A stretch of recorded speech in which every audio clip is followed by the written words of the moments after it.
Narayan and hi I am Seema and आज आप सबका तरना डिफेंस एकेडमी चैनल पे स्वागत है। एंड आई होप आप सब लोग बहुत अच्छे होंगे। आज हम जो है हमारा टेस्ट पेपर करेंगे। तो टेस्ट पेपर जो हम लगा रहे हैं, बच्चे बहुत अच्छा रिस्पॉन्स भी कर रहे हैं उसमें। बट जो स्टूडेंट्स हैं, आप टॉपिक वाइज क्लासेस जब तक नहीं देखोगे आपको कैसे समझ आएगा। तो आप प्लीज़ वो भी देखिए और टेस्ट सीरीज़ में ज़्यादा से ज़्यादा क्वेश्चंस अटेम्प्ट करने की कोशिश कीजिए, ताकि आपका जो है वो एग्ज़ाम क्वालिफाई हो जाए और डेफिनेटली क्वालिफाई होगा। एंड क्लास में एंड तक रहिए, तभी आपको जो है टेस्ट पेपर्स भी समझ में आएगा और किस टाइप के आपके क्वेश्चंस आते हैं वो भी आपको समझ आएगा। ठीक है, अब विदाउट टाइम वेस्टिंग हम लोग आज का जो है हमारा टेस्ट पेपर स्टार्ट करते हैं। भारत में स्थानीय स्वशासन का सबसे पहले जीके का सेक्शन है। भारत में स्थानीय स्वशासन का जनक किसे माना जाता है, बताइए। लॉर्ड मेयो को, लॉर्ड रिपन को, महात्मा गांधी को, विनोबा भावे को, बताइए। तो इसका हो जाएगा आपको, जो भारत में स्थानीय स्वशासन का जनक जो है वो किसको माना जाता है, लॉर्ड रिपन को। Option number B. ठीक है, अब देखो सेकंड क्वेश्चन। सेकंड क्वेश्चन क्या है, गोमतेश्वर की मूर्ति कहाँ स्थित है जिसका निर्माण चामुंड राय ने करवाया था, बताइए। गोमतेश्वर की जो मूर्ति है वो कहाँ स्थित है जिसका निर्माण चामुंड राय ने करवाया था। बिहार में स्थित है, उड़ीसा में, कर्नाटक में या केरल में। तो इसका ऑप्शन नंबर सी जो है वो आपका आंसर हो जाएगा। गोमतेश्वर की मूर्ति जो है वो कर्नाटक में स्थित है। ठीक है, अब देखिए थर्ड क्वेश्चन। सूर्य के परित सूर्य के परित हेली धूमकेतु का परिक्रमा पथ क्या है, बताइए। सूर्य के परित जो हेली धूमकेतु का परिक्रमा पथ कहाँ है, क्या है।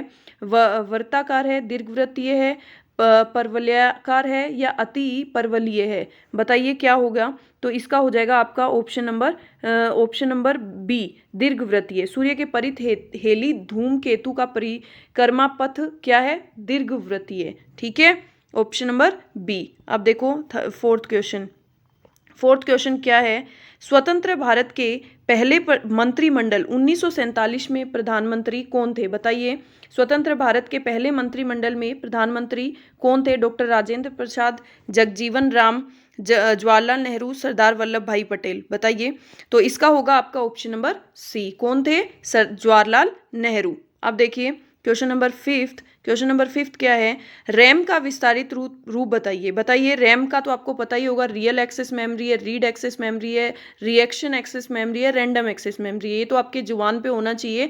ये क्या है, रैंडम एक्सेस मेमोरी। ये आपके कंप्यूटर का क्वेश्चन है और ये जो है वो बहुत कॉमन क्वेश्चन है। तो ये, लेकिन ये बहुत बार पुटअप होता है, इसलिए ये एक इंपॉर्टेंट क्वेश्चन है, रैंडम एक्सेस मेमोरी। ठीक है, इसलिए इसका तो सबका आंसर जो है वो राइट आना चाहिए। ठीक है, अब देखो नेक्स्ट क्वेश्चन। निम्न में से किसे फ्लाइंग फिश भी कहा जाता है, बताइए। फ्लाइंग फिश किसे कहा जाता है, मिल्खा सिंह को, माइकल फ्लैप्स को, आरती साहा को या श्री हरि नटराज को। तो फ्लाइंग फिश जो है वो माइकल फ्लैप्स को कहा जाता है। किसको कहा जाता है, माइकल फ्लैप्स को। ठीक है, अब देखो नेक्स्ट क्वेश्चन। यूथ थोन पुरस्कार किसके लिए दिया जाता है, बताइए। यूथ थोन पुरस्कार किसके लिए दिया जाता है, पूर्व पश्चिम समझ में योगदान के लिए। पूर्व से पश्चिम में कैसे उसको डायरेक्शन को समझा जाता है उसके लिए, सामुदायिक नेतृत्व के लिए, सामाजिक सेवा के लिए, पत्रकारिता के लिए। तो यूथ थॉट पुरस्कार जो है वो पूर्व पश्चिम समझ में योगदान के लिए दिया जाता है। Option number A. ठीक है, समझ में आया, ऑप्शन नंबर ए। अब देखिए नेक्स्ट क्वेश्चन। नेक्स्ट क्वेश्चन है आपका, सेंसेक्स में वृद्धि पद का अर्थ क्या है, बताइए। सेंसेक्स में वृद्धि पद का अर्थ क्या है। राष्ट्रीय स्टॉक एक्सचेंज में पंजीकृत सभी, सेंसेक्स में ग्रोथ होती है उसका अर्थ क्या है, तो उसका अर्थ राष्ट्रीय स्टॉक एक्सचेंज में पंजीकृत सभी कंपनियों के शेयर के दामों में वृद्धि करना है। बॉम्बे स्टॉक एक्सचेंज में पंजीकृत सभी कंपनियों के शेयरों के दामों में वृद्धि करना है। बॉम्बे स्टॉक एक्सचेंज में पंजीकृत कंपनियों के समूह के शेयरों के दामों में कुल मिलावट वृद्धि, उपरोक्त में से कोई नहीं। तो ये होगा आपका बॉम्बे स्टॉक एक्सचेंज में पंजीकृत कंपनियां, जो रजिस्टर्ड कंपनियां हैं, उनके जो ग्रुप जो शेयर हैं उनके दामों में कुल मिलाकर वृद्धि, क्या करना, कुल मिलाकर उनमें वृद्धि।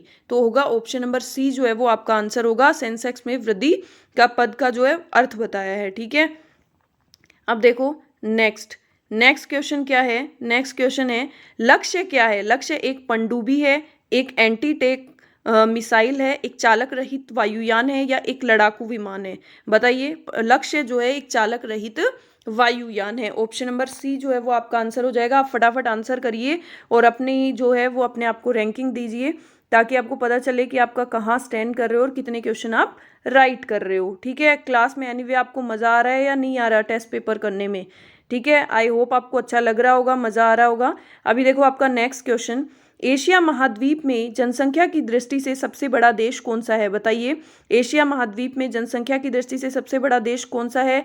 भारत है, चीन है, पाकिस्तान है या श्रीलंका है? याद रखना, एशिया महाद्वीप में जनसंख्या की दृष्टि से, तो जनसंख्या की दृष्टि से इसमें सबसे बड़ा जो है वो कौन है? चीन है। ठीक है, चीन है। इसके बाद, ठीक है, इसके बाद नेक्स्ट क्वेश्चन आपका देखो, निम्न में से किस राज्य की तटस्थ तट रेखा सबसे लंबी है? बताइए, किस राज्य की जो तट रेखा है वो सबसे लंबी है? आंध्र प्रदेश की है, महाराष्ट्र की है, उड़ीसा की है, गोवा की है? तो राज्य की जो तट रेखा है वो आंध्र प्रदेश की सबसे लंबी है। ठीक है, अब देखो नेक्स्ट क्वेश्चन, राष्ट्रपति अपना त्याग पत्र किसे सौंपता है? बताइए, राष्ट्रपति जब अपना रेजिग्नेशन लेटर देता है, अपना त्याग पत्र देता है, तो वो किसको सौंपता है? प्रधानमंत्री को, उप प्रधानमंत्री को, उपराष्ट्रपति को, लोकसभा अध्यक्ष को? तो जो हमेशा राष्ट्रपति अपना जो त्याग पत्र है वो उपराष्ट्रपति को सौंपता है, ना ही वो प्रधानमंत्री को, ना ही उप प्रधानमंत्री को, वो हमेशा उपराष्ट्रपति को।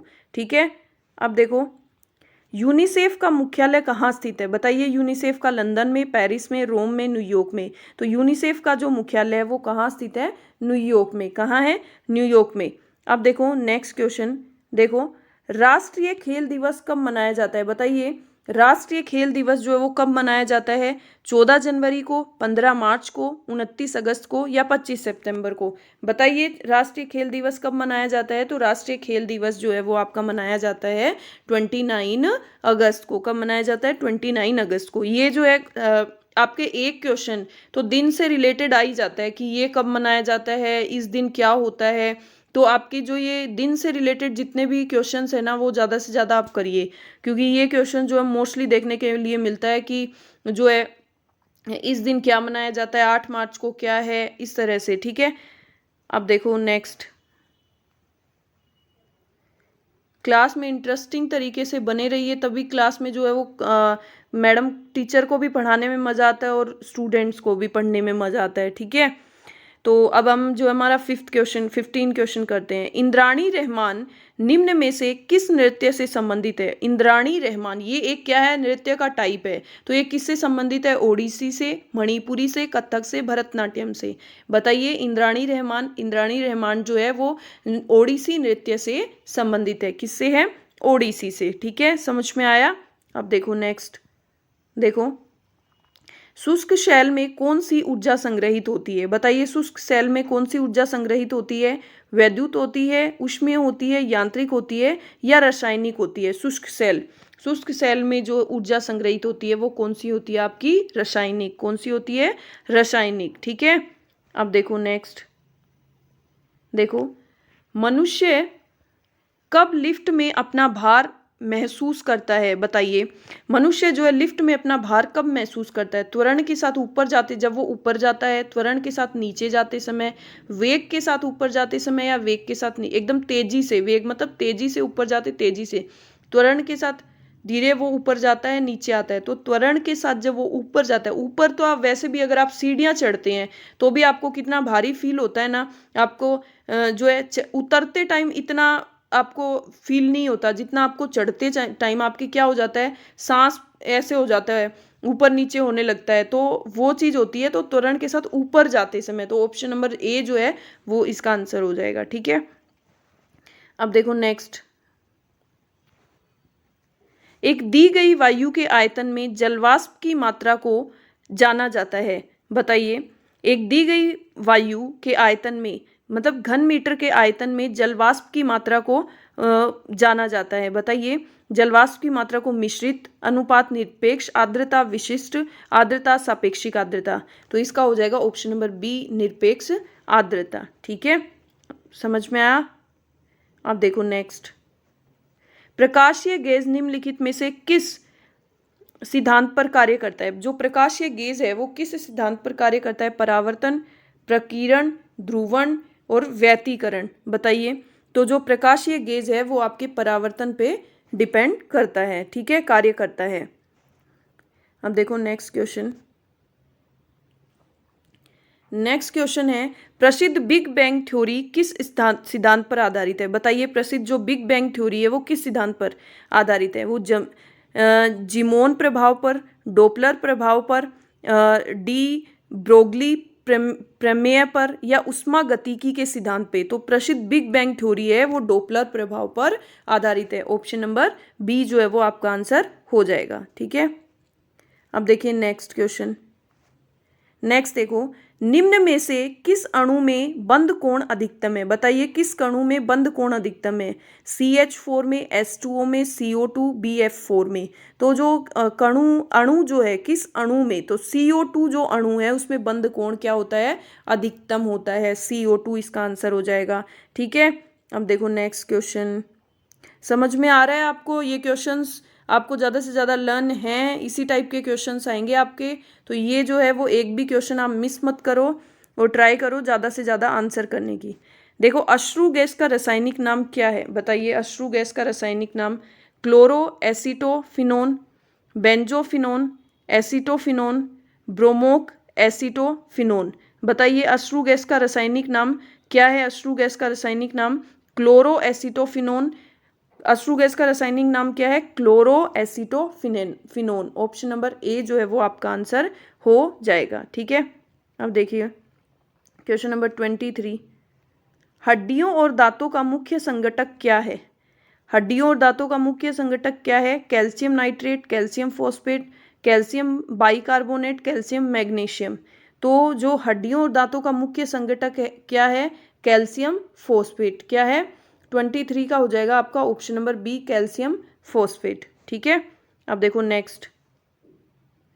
वायु प्रदूषण का सबसे मुख्य कारक कौन सा है? वायु प्रदूषण जो है उसका सबसे मुख्य कारक क्या है? बताइए, AU, CO, ZN, CO2। तो वायु प्रदूषण का सबसे मुख्य कारक जो है वो ऑप्शन नंबर बी, CO। ठीक है, अब देखो नेक्स्ट।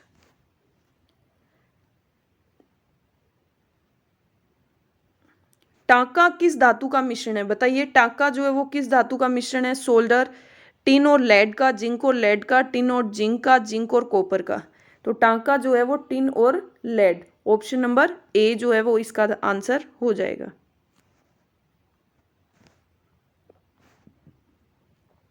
निम्न में से कौन सी बीमारी जीवाणु संक्रमण के कारण होती है? बताइए, निम्न में से कौन सी बीमारी जो वो जीवाणु संक्रमण के कारण होती है? स्लीपद, मम्पस, कुष्ठ या दमा?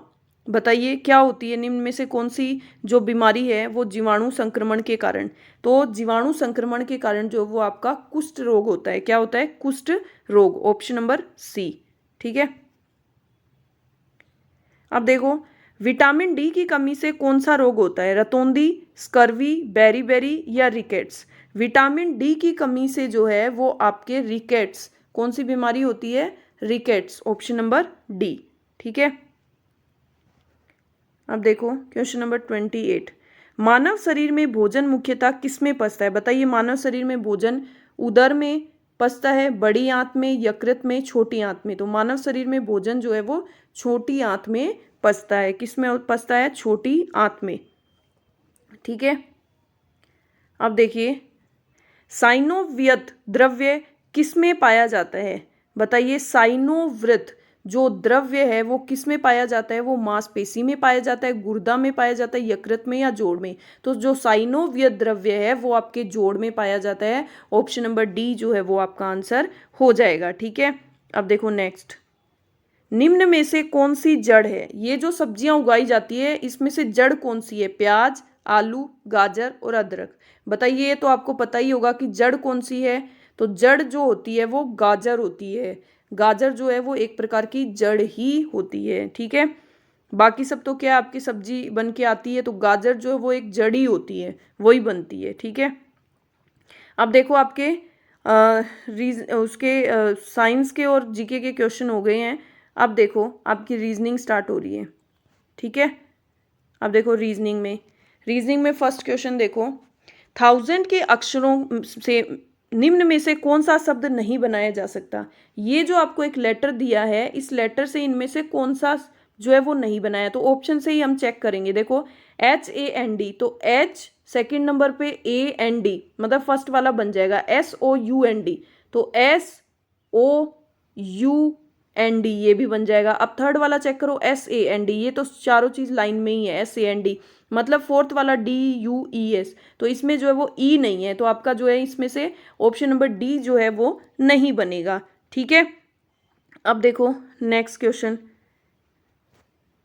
ये थोड़ा सा मुझे छोटा करना पड़ेगा बट आपको समझ आ जाएगा। मैं देखो, निम्न आकृति में प्रश्नवाचक चिन्ह के स्थान पे कौन सी संख्या आएगी। देखो 7, 16, आपको ये दे दिया 7, 16 और 207, आपको 21 और 25 दे दिया। अब आप यहाँ पे जैसे 207 आया ना, वैसे यहाँ पे क्या आएगा वो बताना है।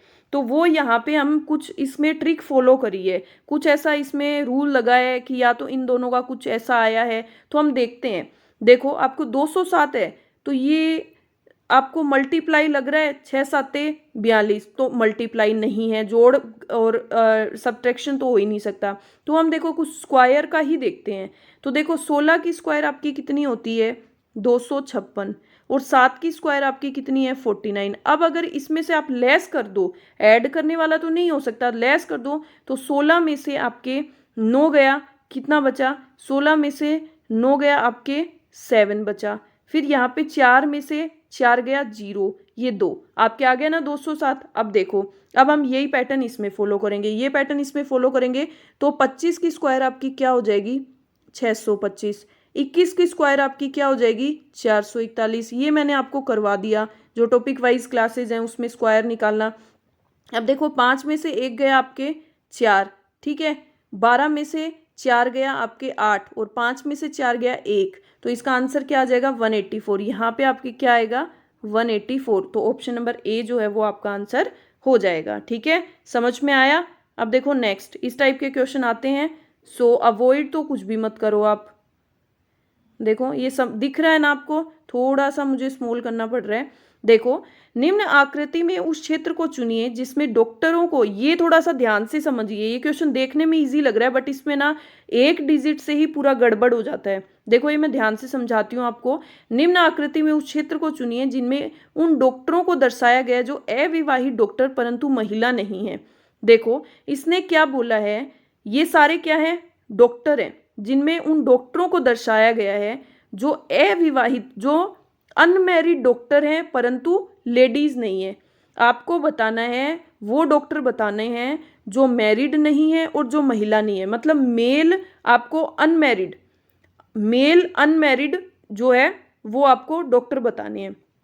तो देखो सबसे पहली महिला नहीं है, तो महिला का कौन सा बॉक्स है ये वाला, तो आप ये तो छोड़ ही दो। ठीक है, डॉक्टर आपके कौन कौन से हैं, डॉक्टर आपके ये वाले हैं, कौन से वाले हैं ये वाले हैं, और विवाहित आपके ये वाले हैं। ठीक है, अब आपको क्या पूछा है, जो अविवाहित डॉक्टर हैं, अविवाहित तो मतलब डॉक्टर वाला ले लो और विवाहित का छोड़ दो। ठीक है, विवाहित छोड़ दो तो आपके डॉक्टर कौन सा बचा 7 और 8, ये दोनों ही बचे ना, क्या बचा 7 और 8, ये दोनों बचे, एक 9 बचा। अब आपको बोल दिया कि महिला नहीं है, तो महिला 9 है और 7 ये दोनों क्या है महिला, तो 8 जो है वो क्या है, ना ही तो 8 जो है वो अविवाहित है, ना ही तो विवाहित है और ना ही महिला है। तो इसका आंसर क्या हो जाएगा आपका ऑप्शन नंबर डी, जो डॉक्टर अविवाहित है और महिला भी नहीं है वो क्या हो जाएगी 8। ठीक है, क्या हो जाएगा 8, तो इसका ऑप्शन नंबर डी जो है, इसको इस तरह से सोल्व करना है इस क्वेश्चन को। ठीक है, अब देखो नेक्स्ट क्वेश्चन, यदि किसी सांकेतिक भाषा में पोंड को RSTL लिखा जाता है तो उसी सांकेतिक भाषा में हियर को कैसे लिखेंगे। देखो एक बार मैं इसको थोड़ा सा स्मॉल कर लूँ, आपको समझ आ जाए, थोड़ा सा स्पेस हो जाए, आई थिंक आपको दिख रहा होगा। देखो किसी सांकेतिक भाषा में पोंड को, मैं यहाँ समझाती हूँ आपको, पोंड POND पोंड, पोंड को आपको क्या लिखा RSTL। ठीक है, अब देखो ये कितने नंबर पे 18 पे, ये 19 पे, ये 20 पे, और L आपके कितने नंबर पे है JKL, मतलब ये 12 नंबर पे है ना, ये मैंने आपको क्लास ली तब बताया था। P आपके कितने नंबर पे है 16 नंबर पे, O कितने नंबर पे है 15 नंबर पे, N कितने नंबर पे है 14 नंबर पे, और D आपके कितने नंबर पे है 4 नंबर पे। अब देखो, अगर आप एक चीज़ देखो तो इन दोनों के बीच में कितने का गैप है, 2 का। तो मतलब इसमें कितना ऐड हो रहा है, 2 ऐड हो रहा है। इन दोनों के बीच में कितने का गैप है, 4 का। तो इन दोनों के बीच में क्या ऐड हो रहा है, 4। इन दोनों के बीच में कितना, 14 और 20 कितना हो गया, 6 का गैप। इन दोनों के बीच में कितने का हो गया, 8 का। तो आप देख रहे हो इसमें सम संख्या ऐड हो रही है आपकी, 2 4 6 8, 2 की जो टेबल है वो आपके ऐड हो रही है। तो ऐसे ही हम इसमें करेंगे। यहाँ करते हैं HEAR। अब ये देखो 8, ई आपके 5 नंबर पे, ए आपके 1 नंबर पे और आर आपके 18 नंबर पे। तो अब देखो इसमें 2 ऐड करोगे तो 8 9 10, 10 नंबर पे आपके क्या आएगा, 10 नंबर पे आपके आता है जे, है ना, जे। तो आपके आ जाएगा जे। अब 5, अब आपको कितना ऐड करना है, यहाँ पे +2 हो गया, अब आपको 4 ऐड करना है। तो 5 4 9, 9 नंबर पे क्या हो जाएगा, आई। 9 नंबर पे क्या हो जाएगा, आई। अब जे आई। अब देखो सी और ए तो ऑप्शन खत्म हो गए, अब ऑप्शन आपके 2 बचे। अब देखो यहाँ पे क्या हो जाएगा, 6। तो आपके 1 और 6 क्या आ जाएगा, 7। 7 नंबर पे क्या आता है, जी। तो आपका ऑप्शन नंबर क्या हो जाएगा, बी जो है इसका आंसर हो जाएगा। एक बार ये और चेक कर लो, 18 18 इसमें 8 ऐड करोगे, ठीक है, 18 और 8 कितना हो जाएगा, 26। 26 नंबर पे आपके क्या आता है, जेड। तो आपका ऑप्शन नंबर बी जो है इसका आंसर हो जाएगा। इस तरह से करना है, ठीक है। अब देखो नेक्स्ट क्वेश्चन।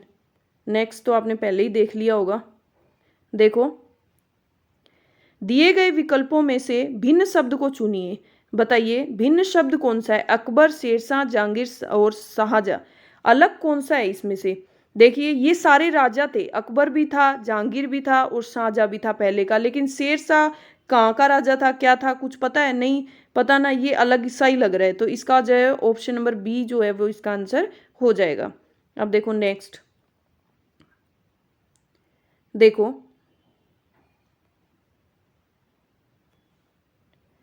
3407 से बनने वाली सबसे छोटी और सबसे बड़ी संख्या का योगफल बताइए। बताओ जो ये 4 डिजिट दिए हैं इनसे बनने वाली सबसे छोटी और सबसे बड़ी संख्या, इन दोनों को क्या करना है, आपको ऐड करना है। तो सबसे बड़ी संख्या क्या बन जाएगी, 7 सबसे पहले, उसके बाद उससे छोटा, उसके बाद उससे छोटा, उसके बाद उससे, सबसे बड़ी संख्या तो ये होगी। सबसे छोटी संख्या क्या होगी, 0 लोगे, 0 नहीं ले सकते, सबसे पहले आप लोगे 3, उसके बाद 0, उसके बाद 0 ले सकते हो, फिर आपका क्या हो जाएगा 4 और उसके बाद 7। तो सबसे छोटी संख्या क्या हो गई आपकी, ये हो गई। अब इन दोनों को ऐड कर लो, 7, 4 और 3 7, 4 और 7 और 3 10। तो ये क्या आ जाएगा, 10,477। ऑप्शन नंबर बी जो है वो आपका आंसर हो जाएगा, ठीक है, समझ में आया। अब देखो नेक्स्ट। अब देखो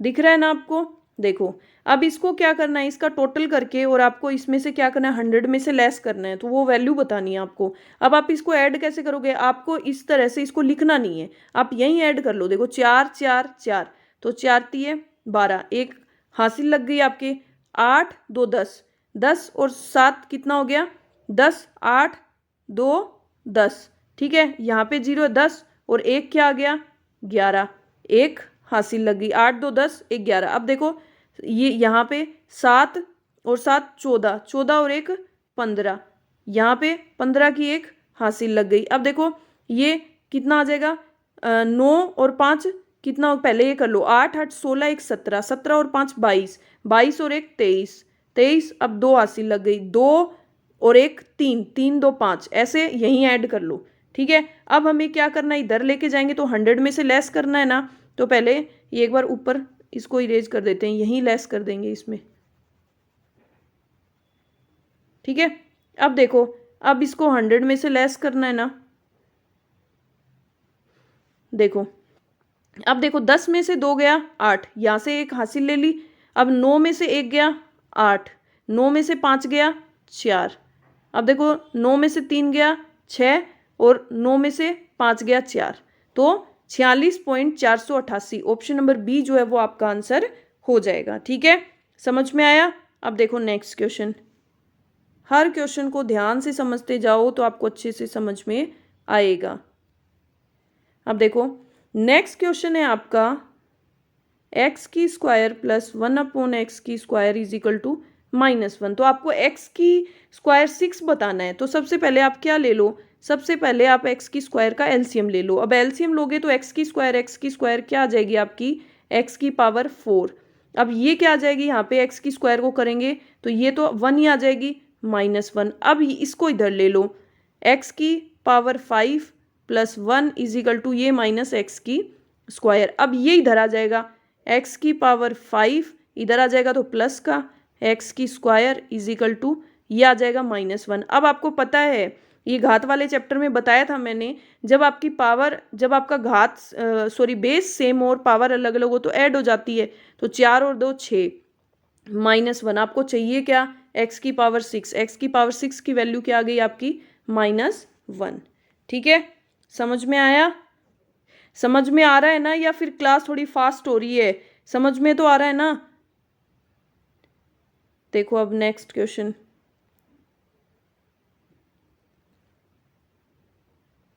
देखो वर्ग के कर्ण का मान किसी एक भुजा का कितना गुना होता है।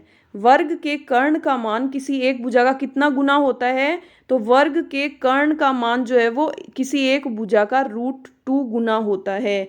क्या होता है, √2 गुना होता है। ऑप्शन नंबर डी जो है वो इसका आंसर हो जाएगा।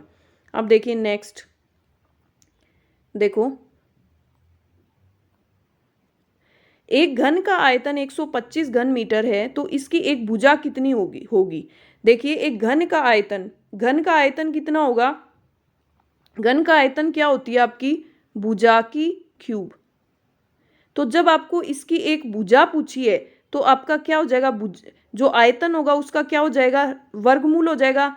ये जब इसका रूट निकालेंगे, इसका जब क्यूब निकालेंगे, इसका वर्ग आपको क्या निकालना पड़ेगा, घनमूल निकालना पड़ेगा। तो 125 का जो घनमूल है वो क्या हो जाएगा आपका 5। क्या हो जाएगा, 125 जो है वो किसकी क्यूब होती है, 5 की। तो आपका आंसर क्या हो जाएगा, 5 मीटर। ठीक है, समझ में आया। अब देखो नेक्स्ट 41 जो नंबर क्वेश्चन है वो आपको पूछा है, निम्न में से कौन सा सत्य है, बताइए।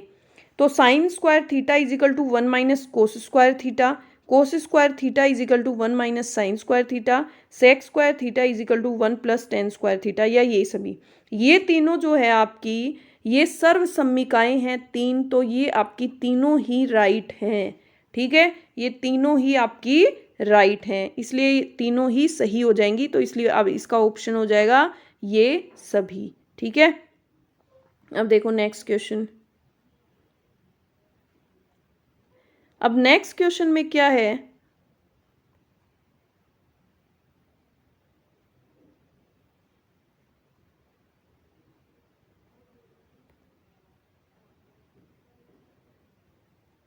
दिख रहा है ना।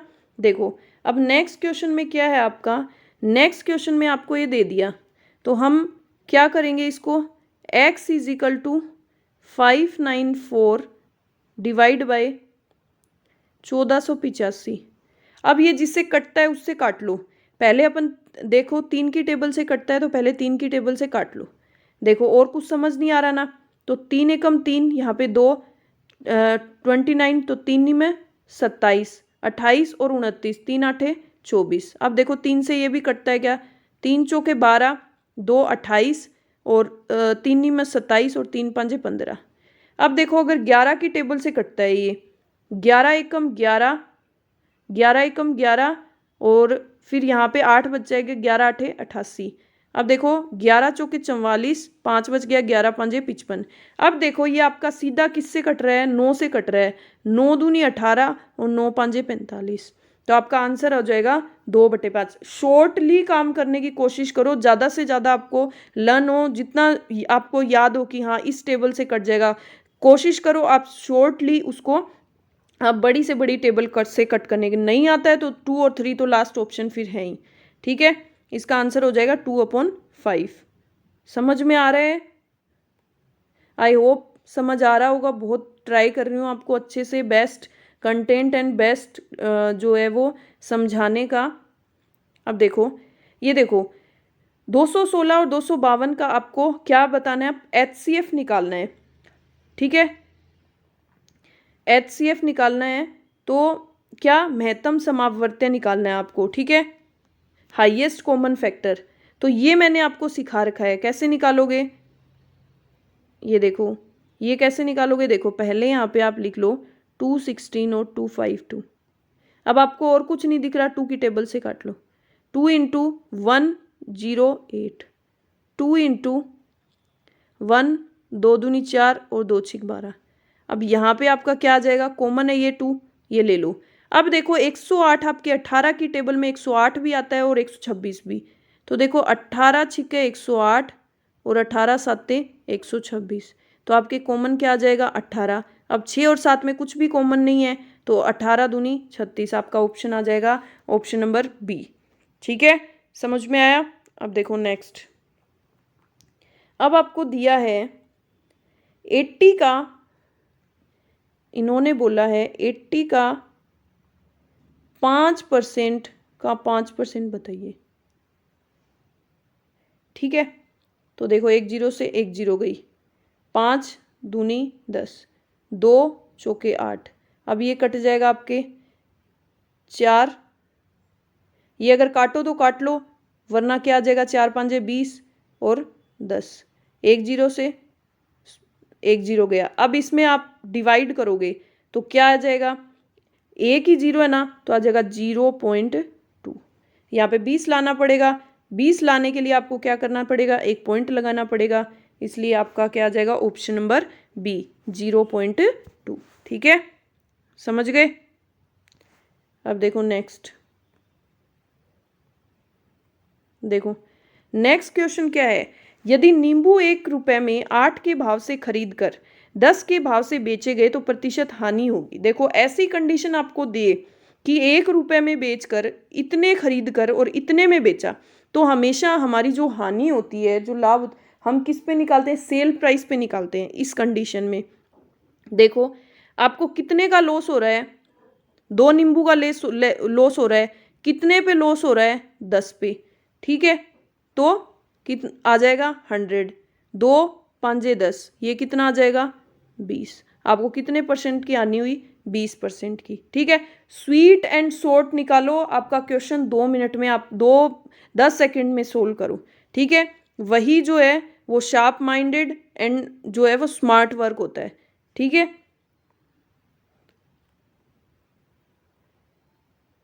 अब देखो नेक्स्ट क्वेश्चन, ये देखो, ये भी हम ऐसे ही सोल्व करेंगे। देखो 15 व्यक्तियों का औसत भार 2 किलोग्राम बढ़ जाता, 15 व्यक्तियों का मतलब 30 किलोग्राम, लेकिन किस कंडीशन में, जबकि 70 किलोग्राम भार वाले एक व्यक्ति के स्थान पर एक नया व्यक्ति ले लिया जाता है, तो नए व्यक्ति का, अब हमें इसमें कुछ नहीं करना, जो पुराना व्यक्ति गया उसका 70 किलोग्राम भार था और जो नया आया उसकी वजह से 30 किलोग्राम बढ़ गया, तो मतलब इसमें 30 किलोग्राम बढ़ा है, तभी तो एक बढ़ा हुआ व्यक्ति आया है, तभी तो हमारा औसत भार बढ़ा है, मतलब 30 किलोग्राम उसका ही होगा ना, तो ये टोटल कितना हो जाएगा, 100 किलोग्राम। तो जो नया व्यक्ति आया है वो कितने किलोग्राम का है, वो 100 किलोग्राम का है। ठीक है, समझ में आया, ऑप्शन नंबर डी। अब देखो नेक्स्ट क्वेश्चन, देखो अब देखो नेक्स्ट क्वेश्चन में क्या है, आपको इसका वर्गमूल बताना है। मैं इसको यहाँ लिख रही हूँ, 0.081 upon 0.0064 into 0.484 upon 6.25 into 2.5 upon 12.1। अब देखो इस पॉइंट को हटा दो, इस पॉइंट को हटा दो, यहाँ पे एक 0 एक्स्ट्रा है ना, यहाँ पे लगा दो। ठीक है, एक वैल्यू ज़्यादा है ना, अब इसमें 2 के बाद, इसमें 3 के बाद, तो यहाँ पे एक 0 लग जाएगी और ये कट जाएगा, और आपको इनका क्या बताना है, वर्गमूल बताना है। तो अब देखो ये कट जाएगा, 25 5 625। ठीक है, 121 चौके, 121 चौके क्या हो जाएगा, 484। अब देखो कट गया, ये कट जाएगा, 4 एकम 4, 4 छिक 24। ठीक है, अब इससे काट लो, ये कट जाएगा, 5 एकम, ये क्या आ जाएगा, 5 एकम 5, 6 7 8 30, 5 छिके 30 और 5 दूनी 10, क्या आ जाएगा, 5 दूनी 10। देखो ये कैसे, ओ इसमें थोड़ी सी मिस्टेक हो गई। देखो ये 25, ये जीरो से 810 वाली जीरो ये इससे कट जाएगी, ये जीरो काटी नहीं थी तो इसको वैसे कट कर लिया तो ये रोंग हो गया। तो ये 25 को 625 कितनी बार आता है, 25 बार आता है, गलती से 5 बार कर दिया था। अब यहाँ पे आपका क्या बच गया, ये 162 बार, ये एज इट इज 81 ही रहेगा, ये कुछ नहीं कटेगा। अब देखो, अब आपके यहाँ पे क्या आ गया, मेरे को यहाँ लिखना पड़ रहा है एक बार। देखो यहाँ पे क्या बच गया आपका, यहाँ पे बच गया 81 अपॉन नीचे क्या बच गया 16 इंटू 25, ये बच गया ना। अब देखो 16 इंटू 25 बच गया। अब इसको आप क्या लिख दोगे, 81 का क्या हो जाएगा आपका 9, 16 का क्या हो जाएगा 4 और इसका क्या हो जाएगा 5, है ना। तो 9 और 5 के 20, कितना हो जाएगा 9/20। तो 9/20, जब 20 में आप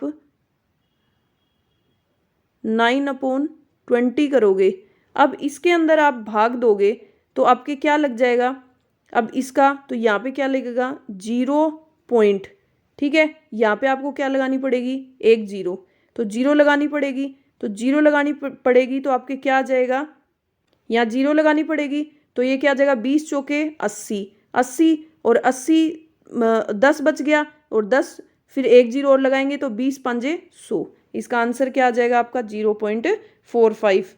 ये थोड़ा सा स्पेस की दिक्कत थी बट आई होप आपको समझ आ गया होगा।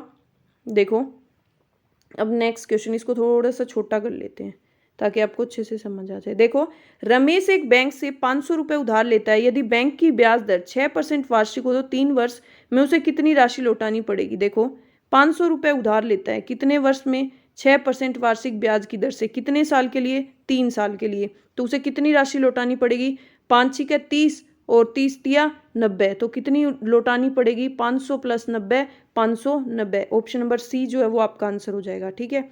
अब देखो इसको मैं थोड़ा सा स्मॉल कर लेती हूँ ताकि आपको समझ आए। क्वेश्चन नंबर 49, देखो एक थैले में 5 10 और 20 रुपए के नोट जो है 5 4 और 3 के अनुपात में है। यदि थैले में कुल धन टोटल रुपए आपको 1000 दे दिए तो 5 रुपए के नोट पूछे उसने, तो इसके लिए आप क्या करोगे, इसके लिए आप करोगे, देखो सबसे पहले आपके पास 5 10 और 20 के नोट हैं, आप इन रेशो के रुपए बना लो, ठीक है।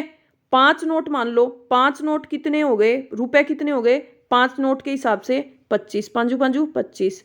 ये 4 नोट है आपके 10 10 के, तो 10 10 के 4 नोट के हिसाब से कितने रुपए हो गए 40 रुपए, ठीक है। ये हो गए रुपए। अब देखो 3 नोट 20 रुपए के हिसाब से तो कितने रुपए हो गए आपके पास 60। टोटल पैसे कितने हो गए 6 4 10, 10 और 125, टोटल 125 रुपए हो गए अनुपात के हिसाब से। अब आपके पास टोटल रुपए कितने हैं 1000, आपको निकालने कितने 5 रुपए के, तो आप पैसे निकाल लो 25/125, 25 पंजे 125, ये कितना हो जाएगा 200। आपके पास कितने रुपए आ गए, आपके पास 200 रुपए, 200 रुपए।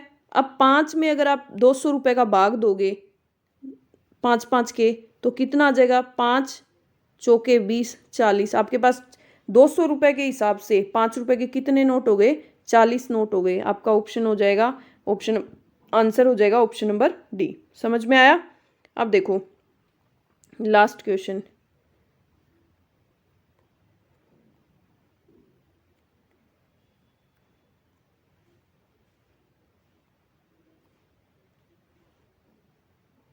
देखो लास्ट क्वेश्चन क्या है, 100 मीटर लंबी एक रेलगाड़ी अपनी विपरीत दिशा में 5 किलोमीटर प्रति घंटा की चाल से अपनी ओर आते हुए व्यक्ति को 6 सेकंड में पार कर लेती है, रेलगाड़ी की चाल क्या है। तो आपको एक 100 मीटर लंबी एक रेलगाड़ी है, वो अपनी विपरीत मतलब उल्टी दिशा में 5 किलोमीटर, उसकी मतलब विपरीत अपेक्षित चाल दे दी, उसकी मतलब विपरीत दिशा वाली चाल दे दी, तो अपनी ओर आते हुए उसकी गाड़ी के सामने आते हुए व्यक्ति की जो है वो 6 सेकंड में पार कर लेती है। तो रेलगाड़ी की चाल क्या है, रेलगाड़ी की आपको जो सामने से आते हुए वो चाल बतानी है। तो सबसे पहले आप क्या मान लोगे, रेलगाड़ी की जो चाल है वो आप क्या मान लोगे x, ठीक है x। तो व्यक्ति, उसके सामने व्यक्ति जो आ रहा है, ठीक है, उसकी चाल क्या हो जाएगी, व्यक्ति के सापेक्ष चाल, रेलगाड़ी की व्यक्ति के सापेक्ष चाल, जो व्यक्ति के मतलब जो सामने आ रहा है वो चाल क्या हो जाएगी रेलगाड़ी की, विपरीत चाल 5 किलोमीटर प्रति घंटा है ना, ये किलोमीटर प्रति घंटा है, तो वो क्या हो जाएगी x+5। इसमें ऐड ही तो करेंगे, किलोमीटर प्रति घंटा। ठीक है, अब देखो किलोमीटर प्रति घंटा, अब आप इसको किलोमीटर प्रति घंटा को ये 6 सेकंड में दे रखी है ना व्यक्ति, 6 सेकंड में टाइम, तो हम इसको किस में चेंज करेंगे, मीटर प्रति सेकंड में। मीटर प्रति सेकंड में चेंज करेंगे तो इसको क्या कर देंगे 5/18 मीटर प्रति सेकंड। ठीक है, अब देखो अब हम क्या करेंगे, अब देखो हम क्या करते हैं, दूरी बटा क्या करते हैं चाल, चाल आपकी व्यक्ति की क्या हो जाएगी x+5 × 5/18 और समय आपका क्या है 6 सेकंड। ठीक है, तो अब देखो आपको क्या निकालनी है, चाल निकल जाएगी ना इससे हमारी। अब देखो 100 इसको इधर ले आओ, ये 18 आपका क्या चला जाएगा ऊपर। ठीक है,